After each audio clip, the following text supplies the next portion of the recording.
할렐루야. 8월 24일 토요일 새벽 기도를 시작하겠습니다. 사도신경으로 우리 신앙을 고백합니다. 나는 전능하신 아버지 하나님 천지의 창조주를 믿습니다. 나는 그의 유일하신 아들 우리 주 예수 그리스도를 믿습니다.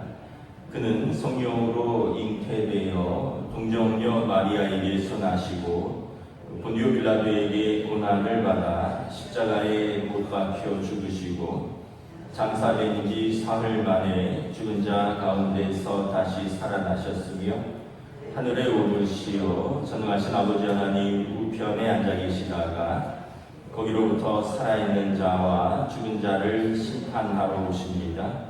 나는 성령을 믿으며 거룩한 공교회와 성도의 교제와 죄를 용서받는 것과 몸의 부활과 영생을 믿습니다. 아멘. 찬송가 264장 찬양하시겠습니다. 찬송가 264장입니다.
4장 1절부터 12절까지 말씀입니다.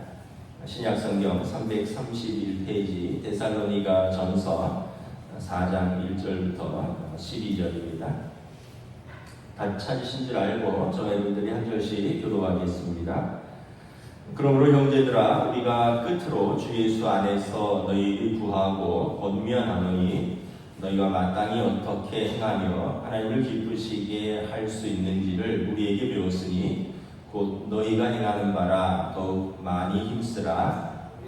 우리가 주 예수로 말미암아 너희에게 무슨 명령으로 준 것을 너희가 아느니라. 하나님의 뜻은 이것이니 너희의 거룩함이라 곧 음란을 버리고 각각 거룩함과 존귀함으로 자기의 아내 대할 줄을 알고 하나님을 모르는 이방인과 같이 세욕을 따르지 말고 이를 분수를 넘어서 형제를 해하지 말라. 이는 우리가 너희에게 미리 말하고 증언한 것 같이 이 모든 일은 주께서 신원하여 주심이라. 하나님이 우리를 부르심은 부정하게 하심이 아니요 거룩하게 하심이니 그러므로 저버리는 자는 사람을 저버림이 아니요 너희에게 그의 성령을 주신 하나님을 저버림이라. 형제 사랑에 관하여는 너희에게 쓸 것이 없음은 너희들 자신이 하나님의 가르치심을 받아 서로 사랑함이라. 너희가 온 마게도냐 모든 형제에 대하여 과연 이것을 행하도다. 형제들아 권하노니 더욱 그렇게 행하고 또 너희에게 행명한 것 같이 조용히 자기 일을 하고 너희 손으로 일하기를 힘쓰라. 이는 외인에 대하여 단정히 행하고 또한 아무 궁핍함이 없게 하려 합니다. 아멘. 할렐루야. 토요 새벽 기도 오신 우리 성도들을 주님의 이름으로 환영하고 축복합니다. 서로 인사하겠습니다. 한 주간 평안하셨습니까?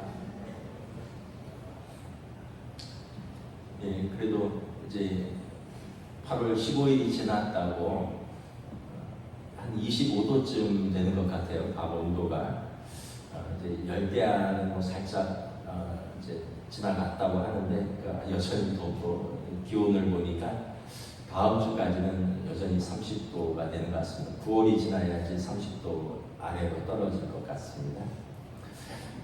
우리가 이제 새벽에 데살로니가 전서 말씀을 보고 있는데 데살로니가 전서는 이제 사도 바울이 2차 전도 여행 중에 이제 지금의 그리스 지역인데 유럽으로 가죠.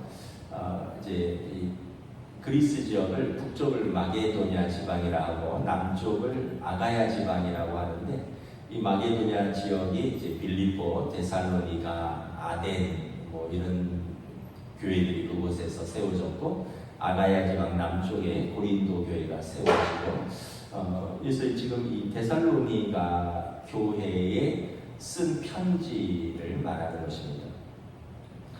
데살로니가 지역은 오늘 이제 10절에도 보면 너희가 온 마게도냐에 이런 표현 마게도냐 지역 그 지역의 중심 도시입니다.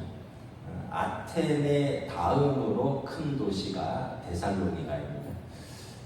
이제 이 마게도냐의 그 행정 수도였고요. 그리고 로마에 의해 정복된 이후에는 로마가 그곳을 직할 도시로 삼은 아주 중요한 정치적으로 중요한 도시고 경제적으로도 데살로니가가 항구입니다. 오른쪽에 에게해랑 인접하고 있는데 그래서 이제 이 터키 쪽 지금 그 당시 이제 소아시아라고 하는 지역과 무역의 통로 허브 역할을 하는 경제적으로도 중요한 도시였고 문화와 종교도 말할 것이 없죠. 그리스의 문화와 종교는 아테네가 가장 왕성했지만 데살로니가도 인접한 도시로서 기록에 보면 로마에서 공화정을 이제 세우고 나서 로마에서 그리스로 이제 신하들을 이제 사신들을 보내서 그리스의 어떤 정치와 철학을 배워오도록 합니다. 그만큼 이 중심 도시였습니다. 헬라의 중심 도시.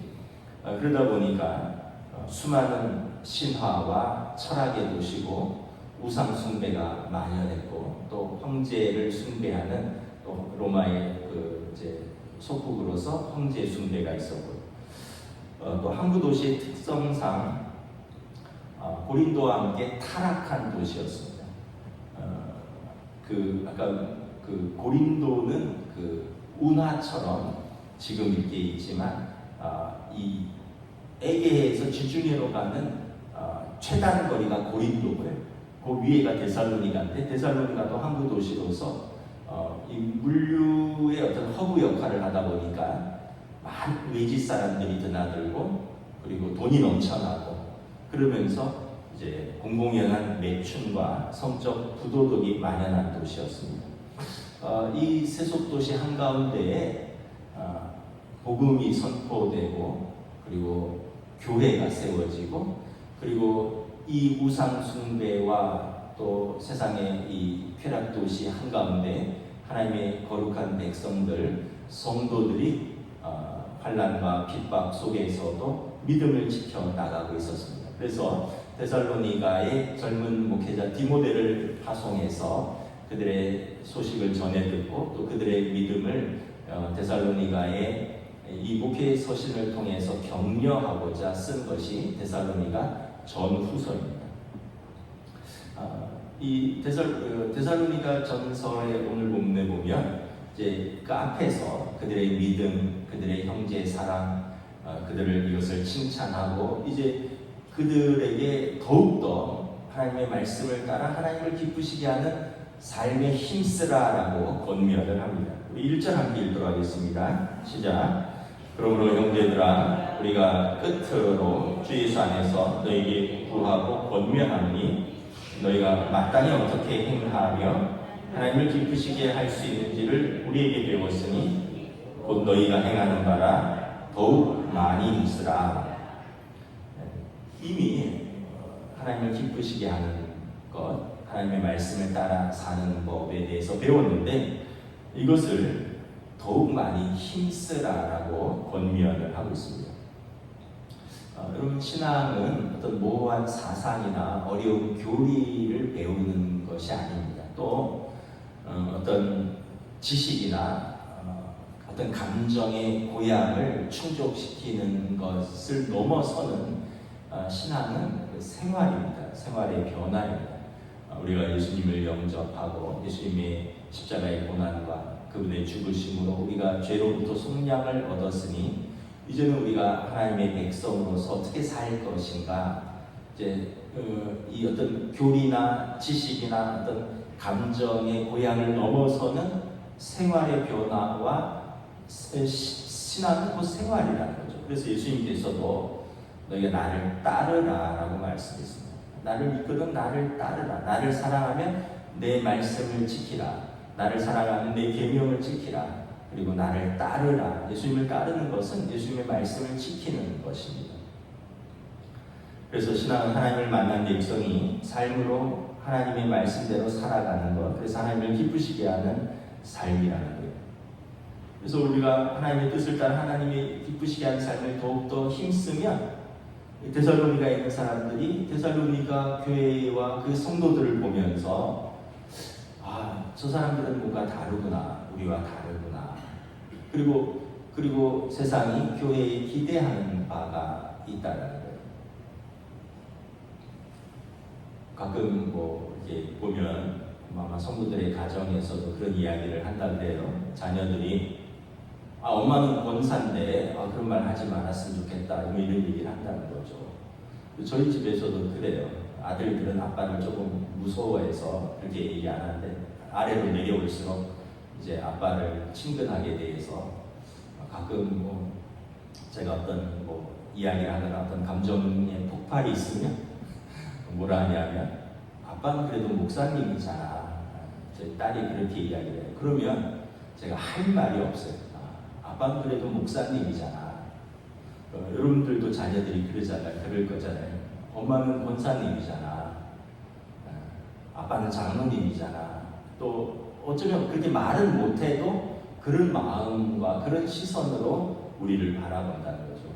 그래서 이제 정신이 번쩍 드는 거죠. 그렇구나. 내가 집에서도 아이들이 아빠는 목사님이잖아 이렇게 알고 있고, 그래서 그것을 기대하는데 나의 말이나 나의 감정이 아이들 볼 때 거기에 못 미치면 때때로 나한테 그렇게 말을 하기도 한다는 거예요. 여러분들은 어떻습니까? 여러분들의 가정에서 아이들이 말은 안 해도 뭐 어리면 말할 수도 있죠. 손자, 손녀가 할머니 권사님이잖아. 왜 그래? 이렇게 할 수도 있잖아요. 그죠? 근데 이제 아이들이 크면서 말은 못하지만 마음에 그것을 새기고 담아두고 우리를 바라보고 있다는 거죠. 그래서 성도는 우리는 하나님의 말씀대로 하나님을 기쁘시게 하는 삶을 힘쓰는 자들이다라는 것입니다. 그럼 하나님의 뜻은 무엇이냐라는 거죠. 하나님을 기쁘시게 하는 하나님의 뜻은 무엇인가? 3절 함께 읽도록 하겠습니다. 시작. 하나님의 뜻은 이것이니 너희의 거룩함이라. 하나님의 뜻은 뭐냐면 너희의 거룩함이라는 거죠. 또 7절 함께 읽도록 하겠습니다. 시작. 하나님이 우리를 부르심은 부정하게 하심이 아니요 거룩하게 하심이니. 명확하게 말씀하죠. 하나님의 뜻은 우리의 거룩함이라. 하나님의 성품을 닮아가는 거죠.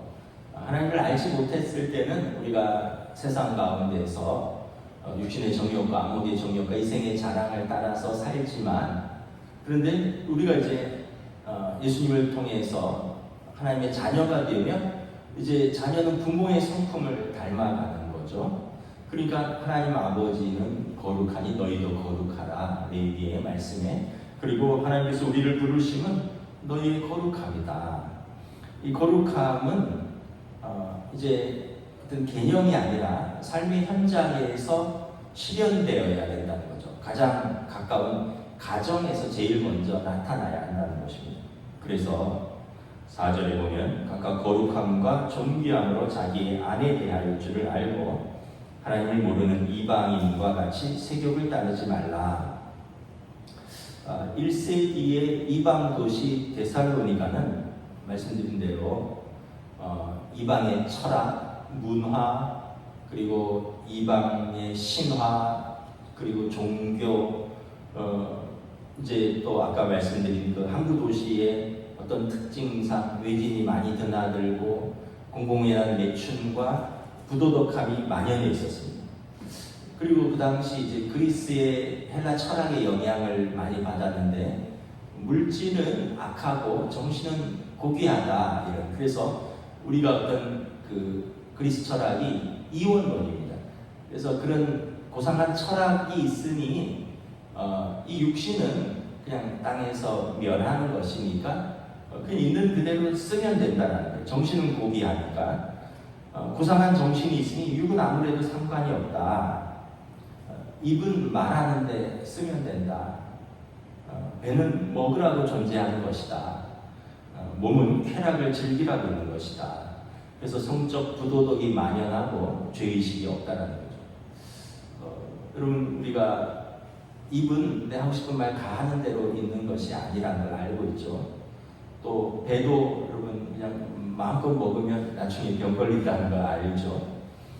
여러분 몸도 쾌락을 즐기라고 있는 것이 이제 그 당시의 사람들의 생각이라면 사도 바울은 뭐라고 했습니까? 옳지 않다. 너희 몸은 하나님의 성령이 거하시는 성전인 것을 알지 못하느냐. 너희 몸으로 하나님께 영광을 돌리라 라고 분명하게 가르치고 있는 거죠.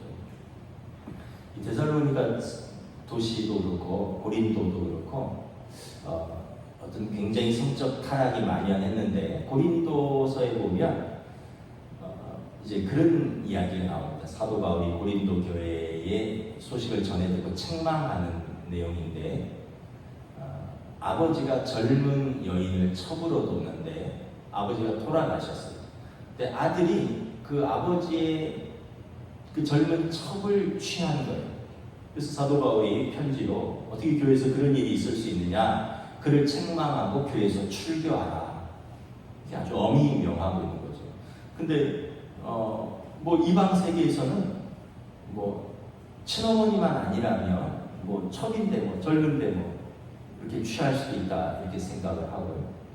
예수님 시대에 예수님께서 그 이혼에 대해서 말하면서 어떤 배우자의 부정이 아니면 이혼하지 말고, 또 이혼하려면 이혼 증서를 써주라 라고 말하는데, 여기에도 다 배경이 있습니다. 그 얘기는 이제 조금 그 문화적 배경을 설명을 하면, 너무나 빈번하게 아내를 쫓아내는 일이 많다는 거죠. 예를 들면 요리를 못한다고, 밥이 탔다고, 너 나가 이러면 쫓겨나는 거예요. 또 어느 날 봤는데 더 이상 매력이 없는 거예요. 또 어느 날 봤는데 나이 들고 병든 거예요. 그럼 너 나가 이러면 그 당시 쫓겨나는 거예요. 그래서 예수님께서 그 명백한 부정이 아니고는 아내를 버리지 말고, 그리고 그런 일이 있어서 아내를 버릴 때도 이혼 증서를 써서 줘라. 그래야지 그 아내가 재가의 길이 열린다는 거예요. 근데 예수님 시대에도 유대 사회에서조차도 그들이 그렇게 아내를 쉽게 버리고 자기 감정대로, 자기 욕구대로 이렇게 아내에 대해서 또 아내를 버리는 일이 허다했다는 거예요. 근데 하물며 이방 도시인 데살로니가나 고린도에서는 어떻게 되느냐는 거죠. 그래서 너희의 부르심은 거룩함이라. 그러므로 각각 거룩함과 존귀함으로 자기의 아내 대할 줄을 알으라. 여러분, 거룩하고 화목한 가정은 모든 것의 시작입니다. 모든 것의 모든 것입니다. 거룩하고 화목한 가정은 가화만사성이라고 모든 것의 시작이고요, 모든 것입니다. 집안이 불화하면 여러분, 개인이 행복하지가 않습니다. 일단 본인이 행복하지가 않아요. 그리고 당사자들이 행복하지 않으면 자녀들도 행복하지 않아요. 여러분, 돈을 아무리 벌면 뭐랍니까? 여러분, 아무리 높은 지위에 올라가면 뭐랍니까? 같이 사는 사람들이 행복하지 않은데. 그래서 가정에서 아내를 사랑함이 거룩함의 첫 번째 길이라는 거예요. 여러분, 부부관계가 불화하면 신앙생활도 온전히 하기가 어렵습니다. 꼴보기가 싫은데 뭘 교회 가서 뭐 대표기도 한다 그러고, 성가대에서 찬양한다 그러고, 교회에서 뭐 애들 가르친다 그러면 남편이 볼 때, 아내가 볼 때 얼마나 눈꼴 시겠어요. 집에서 나한테는 그렇게 해놓고 교회 가서는 다른 사람한테는, 다른 아이들한테는, 다른 뭐 남자한테는, 다른 여자한테는 그렇게 친절하게 말하고, 그러니까 얼마나 그 가족들이 마음이 상하겠어요. 집에서는 그렇게 나한테 뭐라 그랬고, 교회 가서 다른 아이들한테는 그렇게 친절하게 대하면 우리 아빠, 우리 엄마가 이중적이라고 하지 않겠어요? 그래서 여러분, 이 부부관계가 사실은 거의 모든 것이라고 할 수 있는 거죠. 모든 것의 시작이고 모든 것의 마지막입니다. 당사자들뿐만 아니라 자녀들에게도 그렇다는 거죠. 그래서 우리 성도들은 서로를 존귀히 여기고 사랑하도록 더욱 힘써야 하는 것입니다. 자녀들이 부모를 모방하면서 살아갑니다. 아이들이 부모의 화목함을 보고 자기들도 가정을 이렇게 꾸려야겠다라는 걸 배웁니다. 아버지가 하는 걸 보고 아버지 역할을 배우고, 엄마가 하는 걸 보고 엄마의 역할을 배우고, 그리고 반면교사도 삼습니다. 나는 결혼하면 우리 아버지 같은 아빠는 되지 말아야지, 우리 엄마 같은 엄마는 되지 말아야지, 우리 시어머니 같은 시어머니는 되지 말아야지. 아이들이 모방도 하고 반면교사도 삼는다는 거죠. 그러니까 우리의 책임이 막중한 겁니다.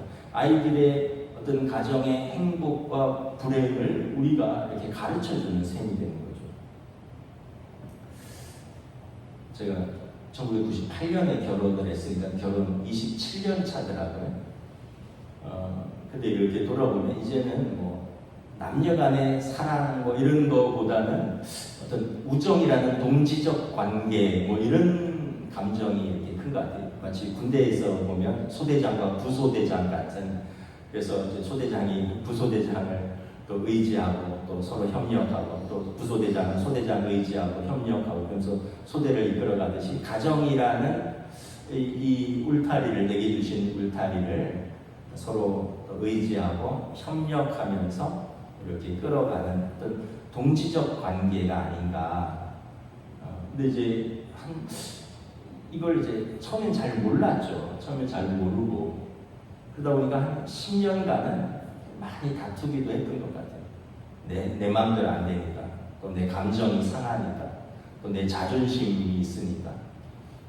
근데 이제 뭐 10년 더 지나서인 것 같기도 하고, 어느 순간 이제 그런 게 뭐가 중요하겠느냐, 내 자존심이 뭐 중요하냐. 이제는 가정의 화평, 또 가족의 평안함, 또 서로를 존중할 때 내가 존중받는구나. 이제 이런 것들을 이제 어느 순간 살면서 이렇게 조금씩 배워가는 게 아닌가. 그러니까 이제는 뭘 좋아하고 뭘 싫어하는지를 알고, 그리고 싫어하는 건 이제 피하려고 하고, 조심할 건 조심하고, 그러면서 사는 거죠. 서로가 서로에게.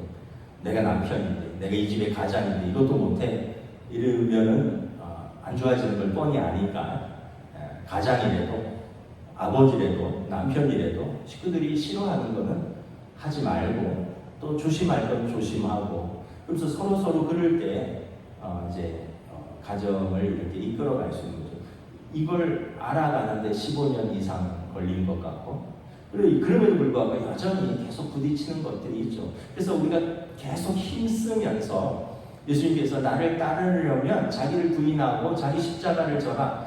이 자기를 부인하고 자기를 깨는 작업이 어떻게 보면 우리의 성숙한 삶이고 주님의 제자 되는 삶이죠. 이게 제일 먼저 시작되는 것이 가정이다. 그래서 여러분, 아버지가 깨지면 가족들이 행복해한다. 엄마가 자아를 무너뜨리면 남편이 행복하다. 가족들이 행복하다. 여러분, 우리가 그걸 한번 생각을 해보셔야 돼요. 그래서 오늘 말씀에 보면 그냥 단순히 음란을 버리는 것이 아니라, 단순히 세욕을 따르는 것이 아니라 거룩함과 존귀함으로 아내는 남편을 대하고 남편은 아내를 대하는 거죠.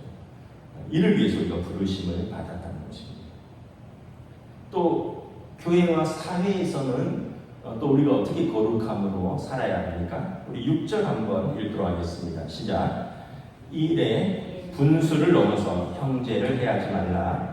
이는 우리가 너희에게 미리 말하고 증언한 것과 같이 이 모든 일에 주께서 신원하여 주십니다.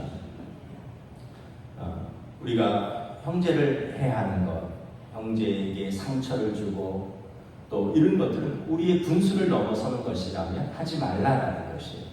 왜냐하면 이 모든 일을 주께서 신원하신다. 신원한다는 이야기는 뭐냐면 주께서 감찰하시고 보시고 들으시고 그리고 주께서 갚으신다라는 뜻입니다. 이스라엘 백성이 이집트에서 고난당할 때 바로가 이스라엘 백성을 압제할 때 이스라엘 백성이 울었습니다. 아들들을 낳으면 죽이고 딸은 살려두라. 이집트 땅에서 종노릇하는 많은 집에서 눈물이 넘쳐났어요. 하나님께서 감찰하시고 그들의 고통을 보시고 그들의 울음을 들으셨다라고 말씀하십니다. 그리고 하나님께서 개입하십니다. 여러분, 우리가 누군가에 대해서 우리가 그를 해야 한다면, 그가 만약에 우리 때문에 하나님 앞에서 운다면, 그럼 하나님께서 그의 울음 소리를 들으시고 그의 기도 소리를 들으실 때 거기에 우리의 이름이 들어가 있다면, 하나님 갚으신다면, 우리에게 갚으신다면 어떡하겠느냐. 그래서 분수를 넘어서 형제를 해하지 말라. 하나님이 주께서 신원하십니다. 여러분, 사회는 이렇게 상하 관계, 위아래 관계가 있습니다. 누군가의 상사이기도 하고 누군가의 부하이기도 합니다.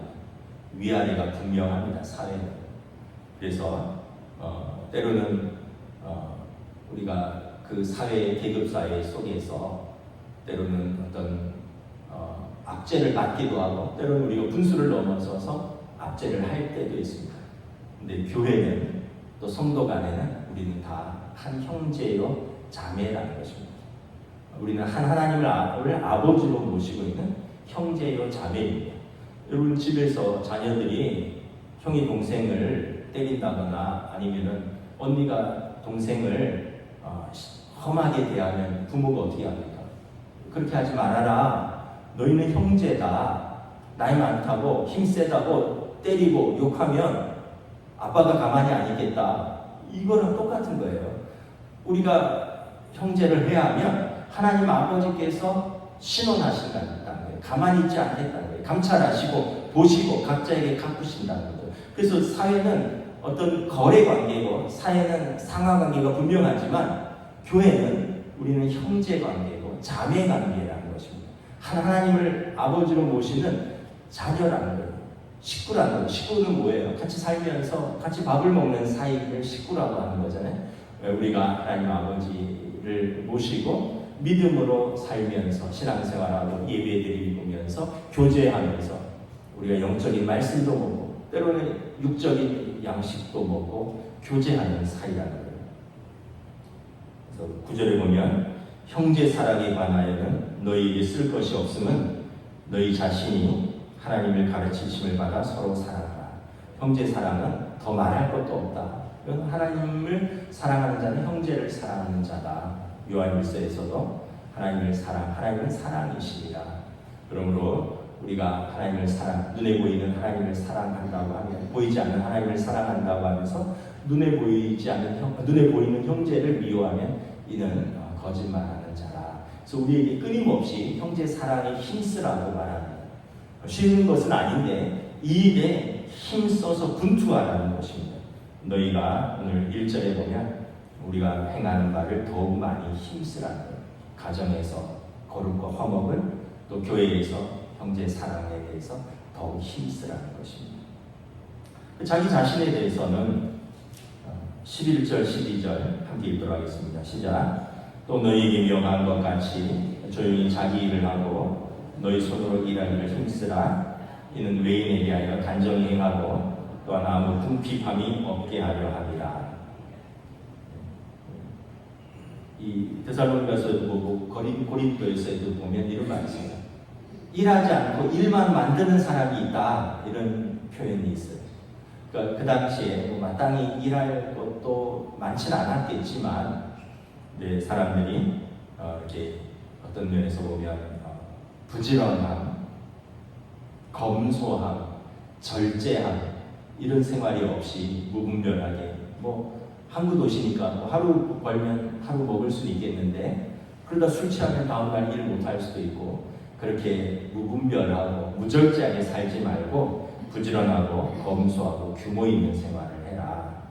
그럴 때 자기 생활에도 궁핍이 없고 외인들이 보기에도 단정히 행한다라고 칭찬을 받는다라고 말을 하는 것입니다. 그래서 이렇게 보면 신앙은 그냥 어떤 관념이나 어떤 교리가 아니라 그것을 넘어서는 믿음의 생활이라는 것을 분명히 알 수 있는 거죠. 자기 자신에 대해서는 단정히 행하고 또 열심히 일하고 또 가정에서는 배우자를 서로 존귀히 여기고 거룩함으로 대하고 화평을 유지하고 교회에서는 서로가 형제 자매로서 서로를 사랑하고 이것이 마땅하고 이것이 힘쓸 때 하나님께서 우리를 기뻐하시는 삶이다라고 말씀한 것입니다. 말씀을 정리하겠습니다. 데살로니가 교회에 주신 말씀은 오늘 우리에게 주신 말씀으로 동일하게 받아도 되는 것입니다. 그래서 우리가 제일 우리 믿음의 제일 첫 번째 현장은 가정이다 이렇게 항상 생각하시고 가족들에게 제일 잘하십시오. 저한테 잘 못해도 되고요. 가족들에게 제일 잘하십시오. 여러분들이 가장 오래 시간을 보내는 사람 그리고 여러분들과 가장 마지막까지 갈 사람이 누굴까요? 가족이죠. 그 중에서도 부부입니다. 부모는 먼저 떠나고 자녀도 때가 되면 떠나고 부부는 끝까지 갈 사이이기 때문에 가장 오래 시간을 보내야 되는 사이예요. 아까 제가 28년 차, 7년 차라 그랬는데 제가 보니까 30에 결혼을 했는데 만으로 29이죠. 부모님하고 29년 살았다면 이제 지금 벌써 부모님을 떠나서 27년을 사는 거죠. 앞으로도 큰 병이 없다면 한 27년 정도는 더 살지 않을까 이런 생각을 한번 해보는데 그럼 여러분 아내랑 사는 시간이 2배가 되는 거예요. 자녀들은 10년 이내에 다 떠나지 않겠습니까? 그래서 우리가 누구에게 제일 잘해야 되는가? 제일 먼저 여러분 아내는 남편에게 제일 잘하시고 남편은 아내에게 제일 잘하시고 서로는 동지적 관계고 영혼의 동반자이고 하나님 앞에 같이 설 사람들이고 그리고 여러분들의 부모님께 잘하시고 여러분들에게 자녀들에게 잘하십시오. 그 다음에 성도들에게 잘하는 겁니다. 그리고 이것이 확장돼서 일터에서 외인들이 우리를 보기에 단정하고 칭찬받기에 또 세상에 대해서 결국 하나님 나라가 계속 확장돼 가는 거죠. 가정에서, 교회에서, 세상으로. 그리고 이 하나님 나라는 우리가 하나님 앞에 설 때 완성될 것입니다. 이 믿음으로 오늘도 사실은 저 여러분 되시기를 우리 주님의 이름으로 축복합니다. 기도하겠습니다. 하나님 은혜를 감사합니다.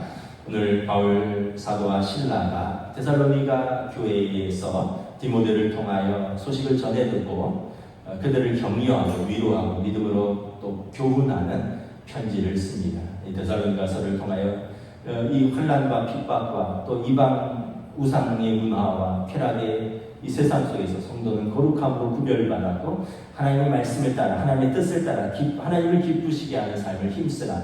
너희 가정에서 그리고 너희 일터에서 너희 교회에서 이럴 때 하나님의 나라가 확장될 때 그곳에 하나님의 나라가 임한다라고 말씀하고 있는데 오늘 이것이 우리의 가정에서 우리의 교회에서 우리의 삶에서 일어날 수 있도록 성령님 인도하여 주시고 저희를 이끌어 주시옵소서. 감사를 드리오며 우리 주 예수 그리스도 이름으로 기도드리옵나이다. 아멘. 하늘에 계신 우리 아버지, 아버지의 이름을 거룩하게 하시며 아버지의 나라가 오게 하시며 아버지의 뜻이 하늘에서와 같이 땅에서도 이루어지게 하소서.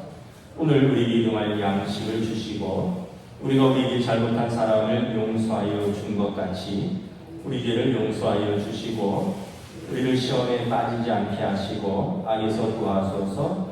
나라와 권능과 영광이 영원히 아버지의 것입니다. 아멘.